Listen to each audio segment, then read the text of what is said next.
ചിന്തിക്കുന്നുണ്ടെങ്കിൽ ദൈവവചനത്തിലെ നിഗൂഢമായ രഹസ്യങ്ങൾ മനസ്സിലാക്കാൻ നീ നിന്റെ ജീവിതം സമർപ്പിക്കുന്നത് മുതൽ നിന്റെ പ്രാർത്ഥന കേൾക്കപ്പെട്ടിരിക്കും. ഇതാണ് ദാനിയേലിനോട് പറഞ്ഞത്. ശരിയായി അറിയുന്നതിന് നീ നിന്നെ തന്നെ എളിമപ്പെടുത്തിയ നിമിഷം മുതൽ നിന്റെ പ്രാർത്ഥന കേട്ടിരിക്കുന്നു. ഇവിടെ ഇരിക്കുന്ന ആരെങ്കിലും ഇപ്പൊ ചിന്തിക്കുന്നുണ്ടെങ്കിൽ ഞാൻ ഇതൊക്കെ അറിഞ്ഞിട്ട് ഇപ്പൊ എനിക്കെന്താണ് എന്ന് ചിന്തിക്കുന്നുണ്ടെങ്കിൽ, മകനെ മകളെ, നീയൊരു നീറുന്ന പ്രശ്നത്തിനകത്തല്ലേ? അതഴിയാനുള്ള വഴിയാണ്.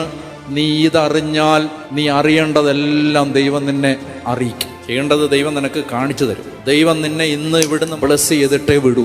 ഒറ്റ കണ്ടീഷൻ, ദൈവവചനത്തിൻ്റെ രഹസ്യങ്ങൾ അറിയുന്നതിനനുസരിച്ച് നമ്മുടെ ജീവിതം അനുഗ്രഹിക്കപ്പെടും. സ്നേഹം പരിശീലിക്കണം. നിങ്ങൾ നല്ല സ്നേഹമുള്ളവരായിട്ട് മാറണം. പറ, ഒട്ടും സ്നേഹിക്കാൻ പറ്റാത്തവരെ സ്നേഹിച്ചു തുടങ്ങുക. ഒട്ടും സ്നേഹിക്കാൻ പറ്റാത്ത ഭാര്യയെ, ഒട്ടും സ്നേഹിക്കാൻ പറ്റാത്ത